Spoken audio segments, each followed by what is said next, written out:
Assalamualaikum warahmatullahi wabarakatuh. Perkenalkan, nama saya Sandra Diani dengan NPM 10 2090 dari S1 Akuntansi STY Ekuitas. Video ini saya akan menyampaikan materi laporan keuangan. Jadi, apa sih laporan keuangan? Nah, laporan keuangan umum adalah laporan yang berisi pencatatan uang dan transaksi yang terjadi dalam bisnis, baik transaksi pembelian maupun penjualan, dan transaksi lainnya yang memiliki nilai ekonomi dan moneter, serta dibuat dalam satu periode akuntansi. Nah, biasanya itu satu periode akuntansi itu adalah 1 tahun.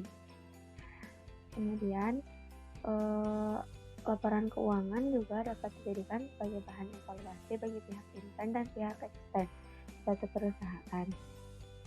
Nah, yang dimaksud dengan pihak intern itu diantaranya ada manajer, owner, atau bahkan beberapa karyawan yang ada dalam satu perusahaan itu yang berkepentingan untuk menggunakan laporan keuangan.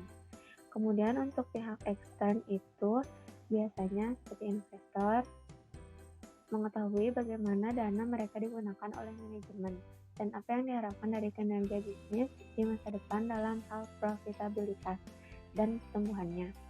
Kemudian pihak ekstern juga ada kreditor. Nah, tujuannya itu untuk memastikan bahwa perusahaan yang akan mereka pinjamkan akan mengembalikan jumlah pokok serta membayar bunga yang ada.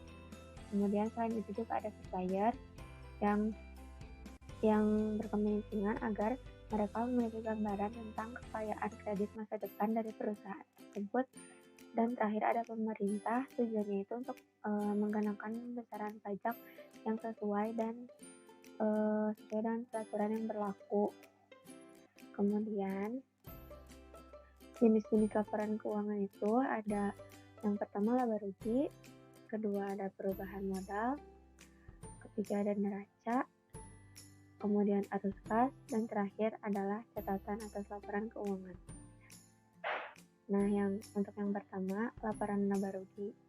Laporan laba rugi itu adalah laporan finansial perusahaan yang dibuat oleh bisnis untuk mengetahui pengeluaran dan pemasukan bisnis secara mendetail dalam satu periode akuntansi. Nah, isi dari laporan ini ialah data-data pendapatan sekaligus beban yang ditanggung oleh suatu perusahaan. Pertama ada laporan laba rugi single step. Laba rugi single step itu ialah menunjukkan satu kategori pendapatan dan satu kategori pengeluaran. Nah, laporan ini tuh bersifat sederhana, tidak berisi detail perputaran keuangan yang terjadi pada perusahaan tersebut. Nah, untuk persamaan yang digunakan yaitu penghasilan bersih, pendapatan dan keuntungan itu ditambah, kemudian dikurang dengan beban dan kerugian.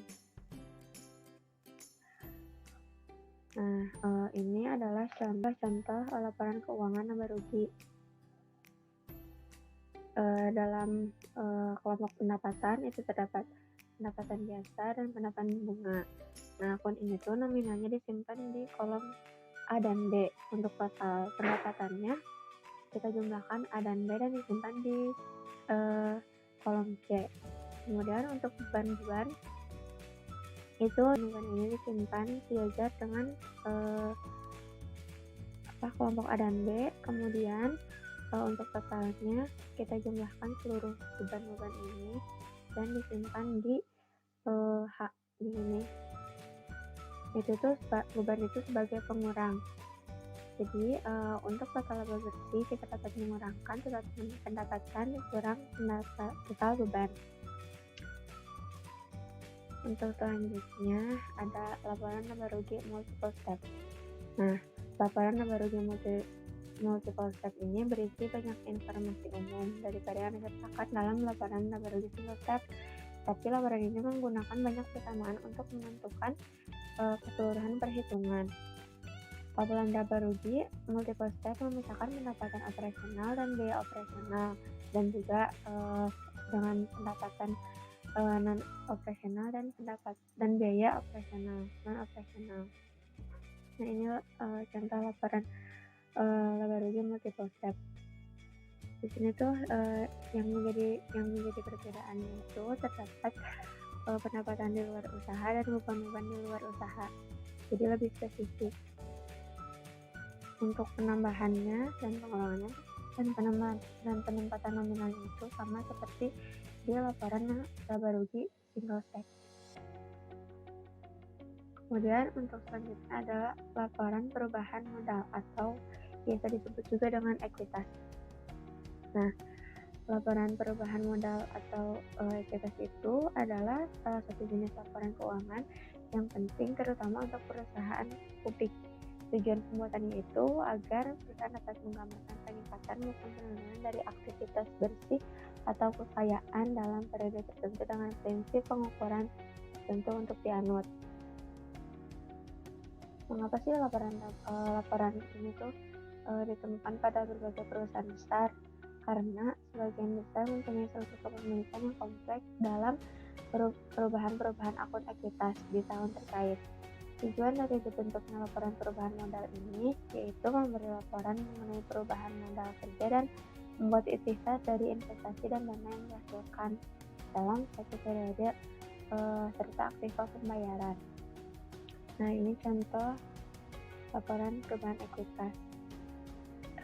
Di dalamnya itu terdapat ekuitas pemilik awal periode, kemudian penambahan ekuitas yang diantaranya itu terdapat pendapatan bersih, investasi kurun periode, dan penarikan jika ada. Kemudian total penambahan ekuitas pemilik dan ekuitas pemilik akhir periode. Nah, ekuitas pemilik akhir periode ini tuh biasanya hasil dari pengurangan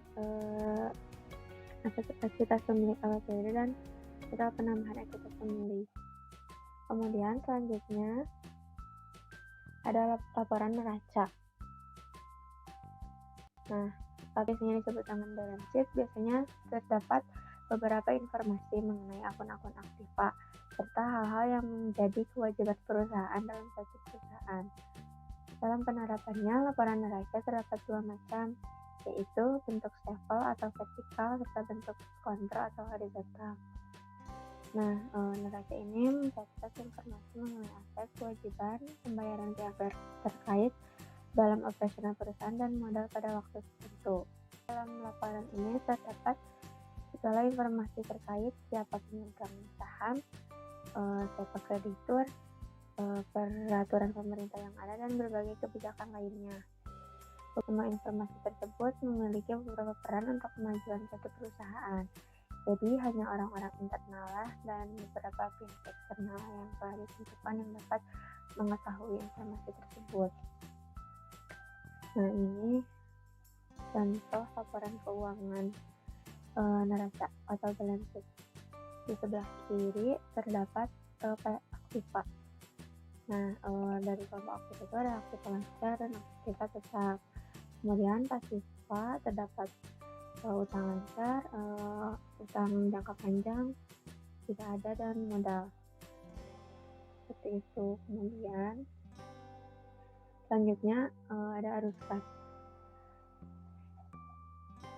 Atau biasanya yang disebut dengan cash flow ini dapat diartikan sebagai catatan keuangan yang berisi informasi tentang pemasukan dan pengeluaran suatu periode. Laporan ini sangat berguna ketika akan mengevaluasi struktur keuangan, khususnya di likuiditas dan solvabilitas serta aktiva bersih perusahaan. Juga dapat memanfaatkannya sebagai strategi adaptif atau menghadapi perubahan keadaan dan peluang. Nah, ini untuk contoh laporan arus kas. Terdapat ini dibagi jadi 3, ada arus kas dari aktivitas operasi, dari kegiatan investasi, dan dari kegiatan pendanaan sesuai kebutuhan perusahaan. Kemudian yang terakhir ada catatan atas laporan keuangan. Nah, catatan atas laporan keuangan itu mengacu pada membantu menjelaskan bagaimana perusahaan sampai pada angka laporan keuangan tersebut. Nah, catatan ini itu membantu menjelaskan penyimpangan atau anggapan inkonsistensi dalam metodologi akun dari tahun ke tahun. Nah, catatan atas laporan keuangan itu tidak bersifat wajib, hanya untuk memberikan pencerahan saja kepada mereka yang membutuhkan. Nah, namun demikian, informasi yang termasuk dalam catatan atau laporan keuangan seringkali penting karena dapat mengungkapkan masalah mendasar terhadap kesehatan keuangan suatu perusahaan. Nah, mungkin sekian yang dapat saya sampaikan. Untuk kurang lebihnya mohon dimaafkan. Terima kasih. Wassalamualaikum warahmatullahi wabarakatuh.